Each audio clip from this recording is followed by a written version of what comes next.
कशाबद्दल आमचा मॅडम शेतकऱ्याचा प्रश्न आहे. शेतकऱ्यांबद्दल आम्ही जे येतो इथं सगळे लोक आहेत. मी काँग्रेस राष्ट्रवादी युतीवर उभ्या होत्या मागं. आम्ही मतदान केलं, मला मतदान केलं म्हणून तुम्ही निवडून आले. तुम्ही कोणती मोदीची हवा होती वगैरे तुम्ही आता बोलले धमात राहू नका.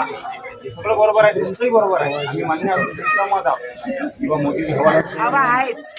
असंच म्हटलं मी, मला वाद करायचा आहे, वाद करू आपण. चला सोडा ना मॅडम. मॅडम शेतकऱ्याचा विषय आहे का?